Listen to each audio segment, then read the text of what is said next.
Actually, there is a secret, Hmm. When you don't allow anyone to rob your smile, you are the winner. This is a punchline. It was just a patriotic feeling. Hmm. Wanted to serve the government of India Okay. and serve only in India. What is your leadership philosophy? See, I believe in only one thing. Hmm.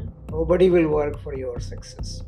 All the CIOs are worried, particularly in Yes. healthcare area. Right. Because healthcare information is much more precious than your money in the bank. Data privacy is something is the talk of town nowadays, right? Right.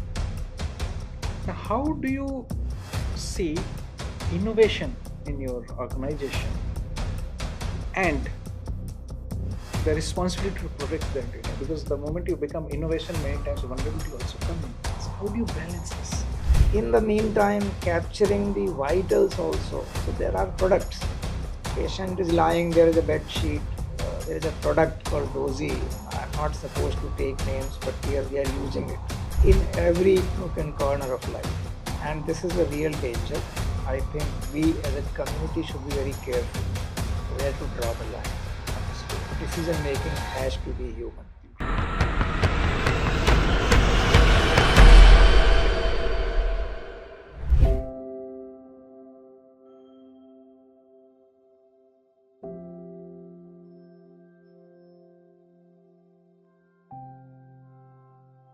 We are having Mr. JP Dwivedi, CIO, Rajiv Gandhi Cancer Institute, welcoming him our new series which is focusing on healthcare digital innovators.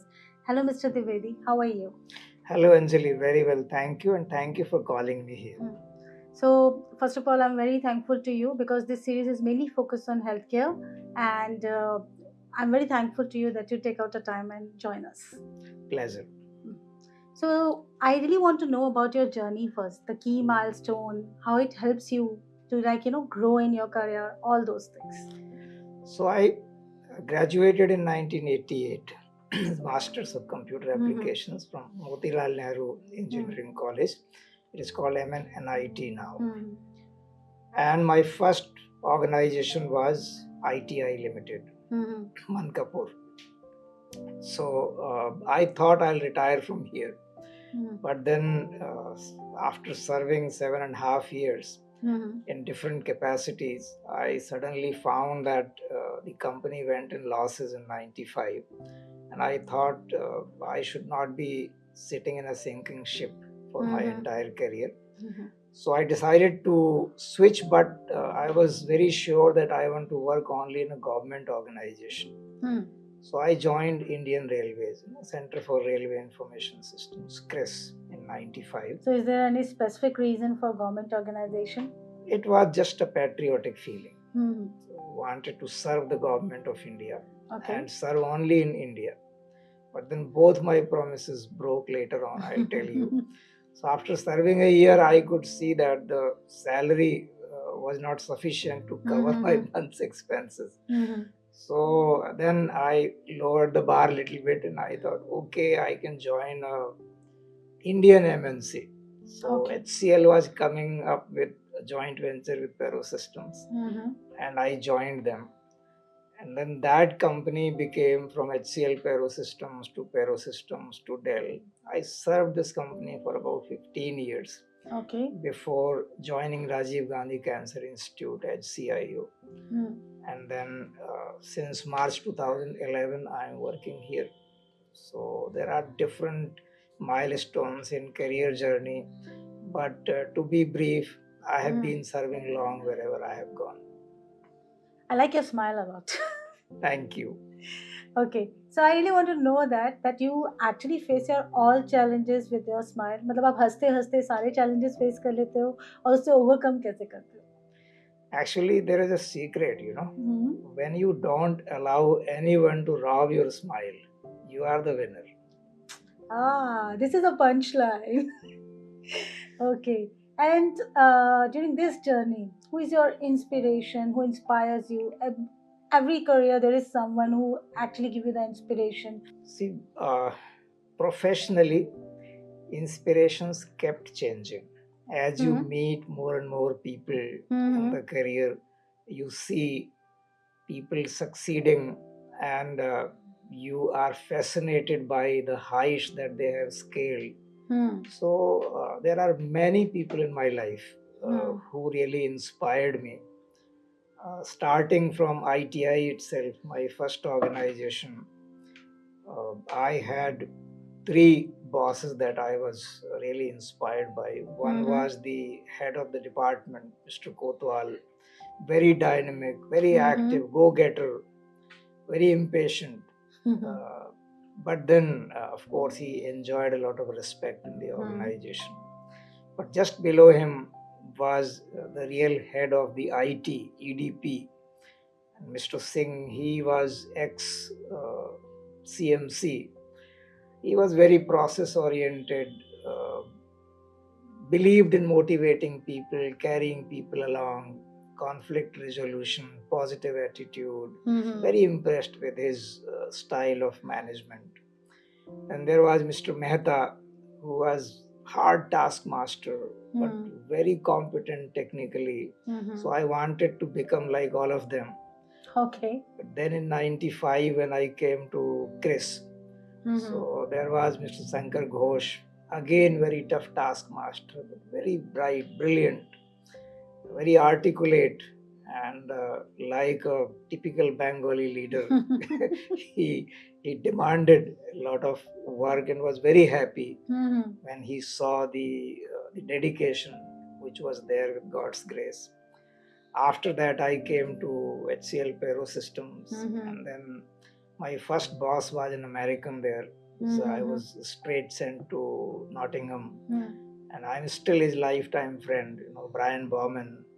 He was again a very fine human being. Then coming back to India, I worked with many people, particularly Mr. Vijay Kumar, who was again the account manager there in the England. East Midlands Electricity was our account. And coming back to here, when I delivered fixed price projects, many people I met. But most impressed I was with Pankaj Vash, who was senior vice president, and I have worked with him, I think, to the maximum in my tenure with Payroll Systems. Then joined Rajiv Gandhi Cancer Institute. So after joining Rajiv Gandhi Cancer Institute, very first person that came very inspiring to me was Mr. Rakesh Chopra, our chairman. So dynamic, so aggressive, so go-getter, and his energy was really awe-inspiring. And again, my boss, Mr. Negi, is actually a bureaucrat, retired bureaucrat, and I learned a lot of soft skills from him. Medical director, Dr. Diwan, super fine human being, like angelic touch. Then the next medical director, Dr. Sudhir Rawal, again go-getter, hard taskmaster. So I'm impressed with all of them and many of them. Okay. What is your leadership philosophy? See, I believe in only one thing. Nobody will work for your success. So define the success of people who are working with you, make them responsible, make them accountable, but let everybody know that this particular task belongs to this person, and just facilitate, enable. But of course, you have to keep two tools with you always. One is communication and other is review. And what is your fitness mantra? My fitness mantra, I give 99% credit to my parents for giving me healthy genes. Only 1% I can claim, and that too I give to my guru who is teaching me meditation. So you don't do basically any exercise? I'm sure you do. Very little. I just walk from office to home, and in the evening I go for an evening stroll with my wife. That is very relaxing, unwinding, and a light exercise as well. On that note, I'm ending basically the journey segment and leadership segment. And over here, Mr. Mehta, MD and CEO of SNS, will take it forward. Over to you, Mr. Mehta. Thank you, sir. Thank you so much for your time. Thank you, Anjali.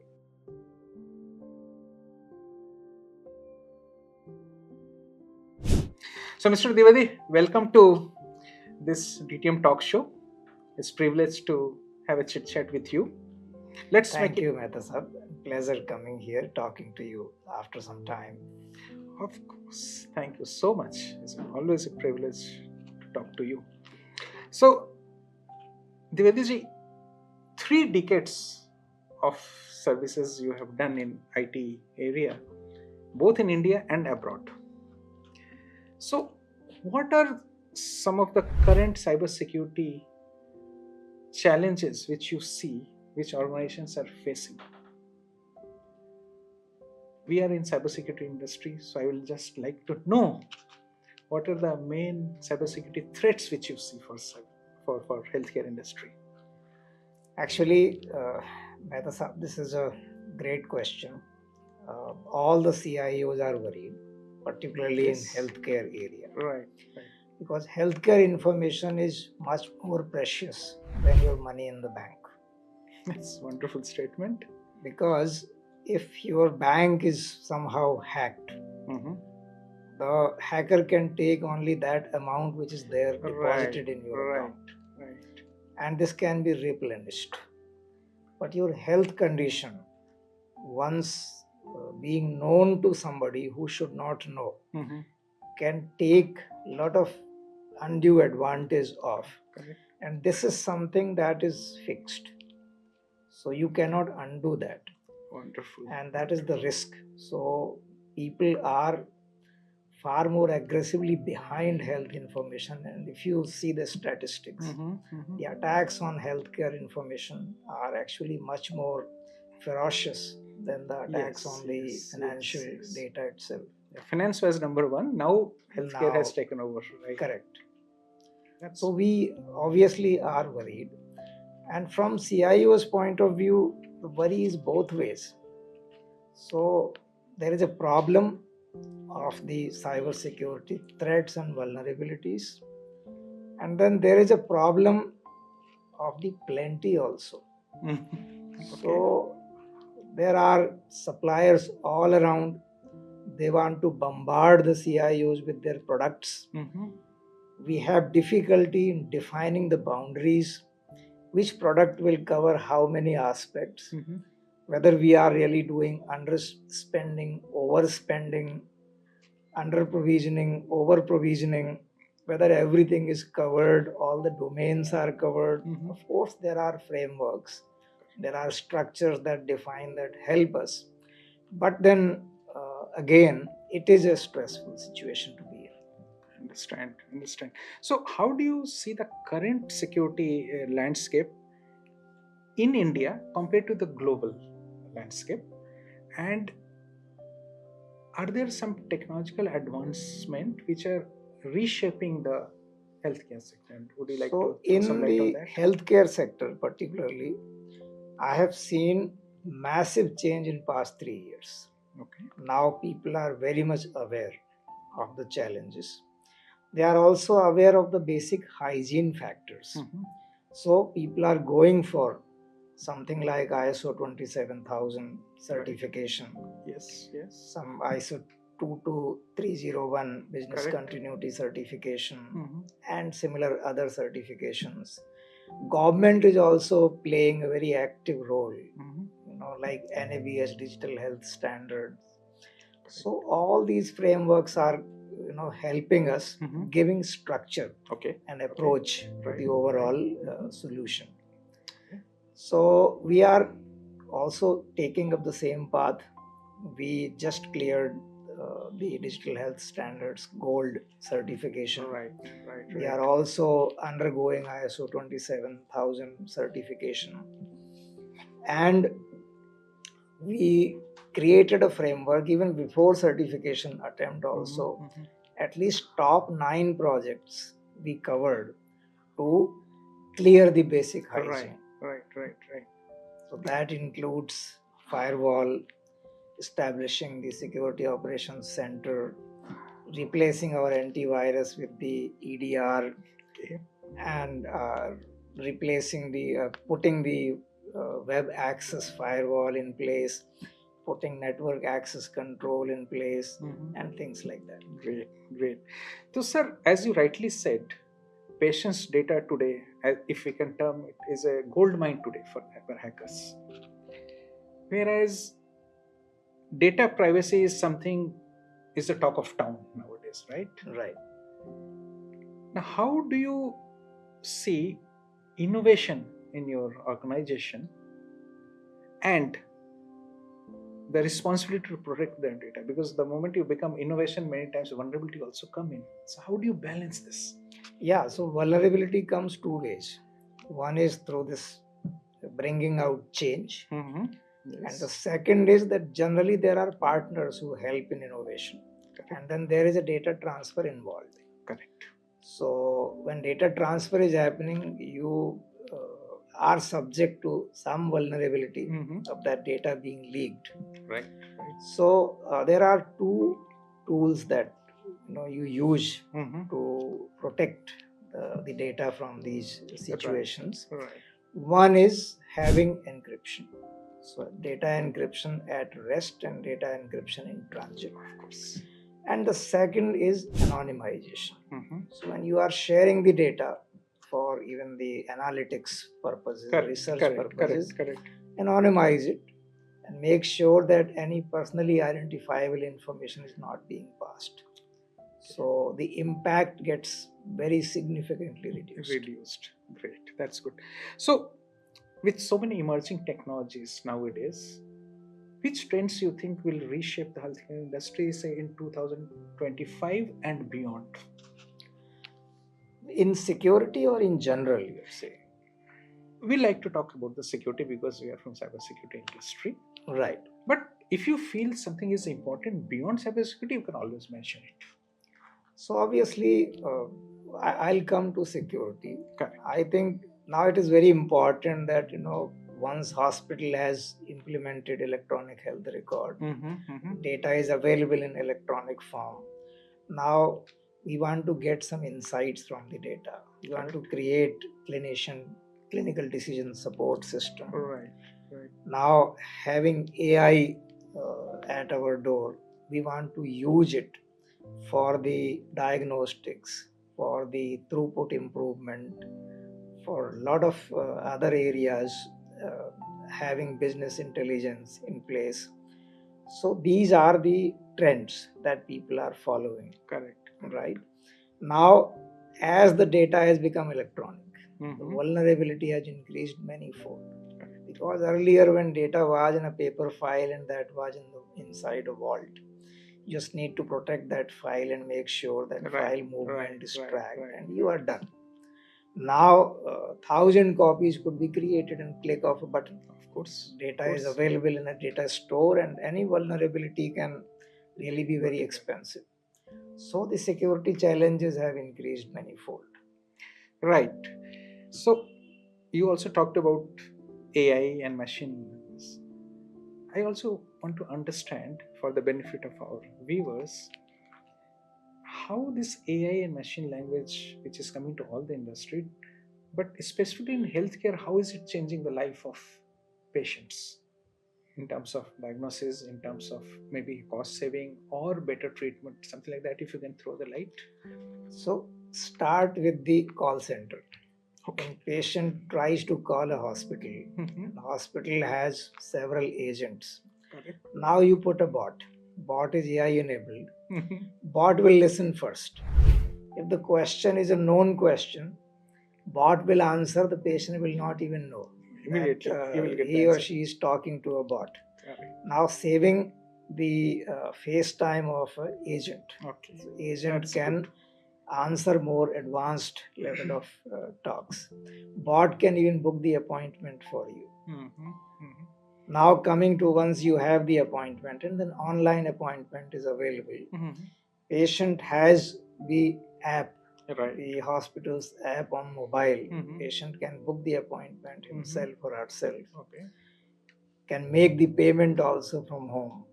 Can upload certain reports also if some diagnostic tests have gone. And then patient reaches the hospital, doctor is already aware of the condition of the reports, previous results, etc. Now AI will help the doctor in diagnosing also in two ways.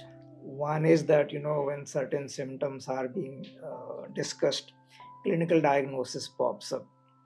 Second is when patient goes for radiology and pathology, AI is assisting there also. Okay. And Okay. mainly AI is used today in triaging. So by triaging, I mean AI has matured to the level that it will give zero false negative. So when That's AI interesting. says that this particular image is free of any Okay. malignancy, then you can be, the pathologist or radiologist can be sure that this particular image I need not waste time on, and that is clear normal. When AI says, I want you to look at it, then you have, and AI will clearly say, this is the clear malignant case and this is the boundary value case. So the boundary value cases could be looked at more thoroughly. And then, of course, positive cases are seen by the doctors. So in diagnosis, AI is helping. Now, AI is helping in many other ways, like generative AI. So it is generating the discharge summary itself after the stay is over. In the meantime, capturing the vitals also. So there are products. Patient is lying, there is a bed sheet. There is a product called Dozy. I'm not supposed to take names, but here we are using it. And that thin sheet beneath uh, the mattress will capture your vitals. Wow. And it will find out, the AI running underneath will find out there is some unusual pattern, and then it will create an alarm, and nurse can run and save the life of the patient. Super. So AI is being used in various Various types and forms. So, Dwivedaji, when we were young and we were going to doctors, we used to see doctor just stethoscope. He will have the touch and feel, pulse test kiya, just here, and he used to diagnose. Right. So, are we today losing that human touch and we are fully dependent on AI now? See, these are the tools. Now you can just imagine, we used to memorize all those pahadas, when we Yes. were children, Yeah, right? right. Now there is calculator. Okay. So people have forgot, making those guna bhag Correct, through, pen and paper. Mhm. Now everybody is so dependent on calculator. Correct. You may not remember the phone number of your wife because it is Actually, I stored don't in remember the phone number. it is stored in mobile. So those vulnerabilities are there, Are there. but those are increasing productivity. We can do things much faster. And touch and feel is still happening in medical profession. So it has not gone anywhere. The pathological aids, radiological aids are helping doctor confirming the gut feel. Sure, super. Somewhere I read AI can be a good co pilot, but never make it the main pilot. That will be dangerous. I think the same thing you are trying to put in here. In every nook and corner of life, and this is the real danger. I think we as a community should be very careful where to draw the line. Absolutely. Decision making has to be human. Wonderful, wonderful talking to you, Divediji. And before we move to next section, I would like to just brief about the next section is knowing Mr. Dwivedi as a person. थोड़ा personal question पूछेंगे if you don't mind. Sure. And these are rapid fire questions in the sense you can answer in about 10-15 seconds maximum, short, crisp, to the point. Okay. Can we start it? Yeah, please. Good.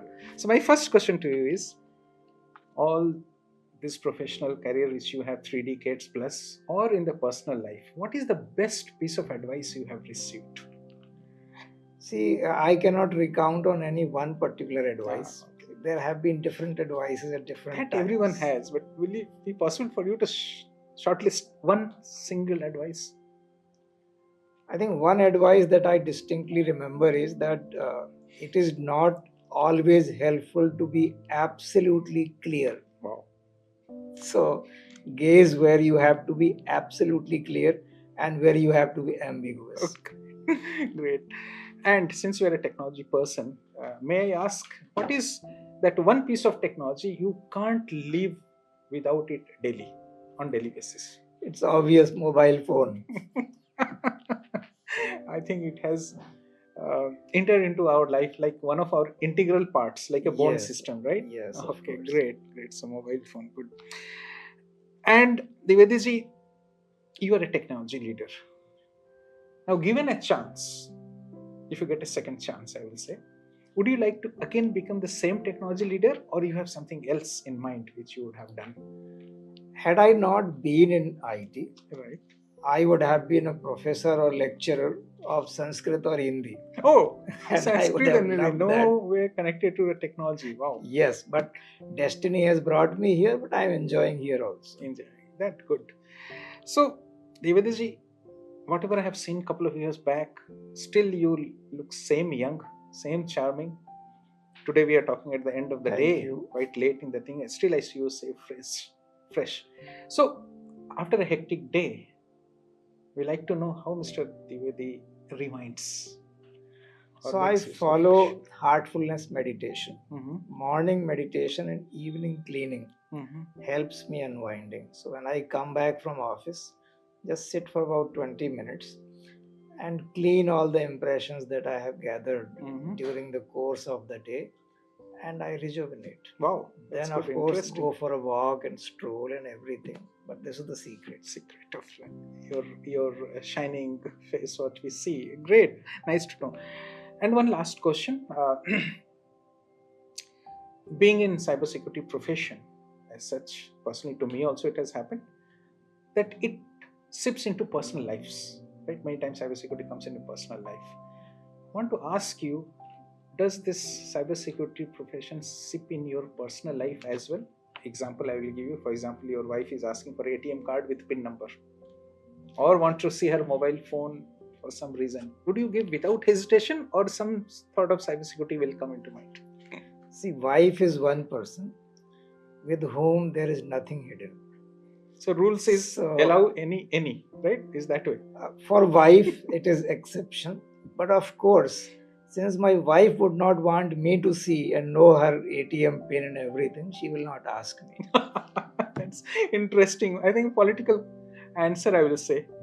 Hope your wife doesn't hear this, but then it was interesting knowing about it. Thank you so much, Dwivedi Sahib. It was as wonderful talking as I spoke to you a couple of years back. Thank you so much for Thank taking you, out Mehta time Sahib. and giving this thing. We wish you all the best and look forward to meeting you once again in the next episode. Sure, and I am equally pleased, Mehta Sahib. Thank you. Thank you so much. Thank you.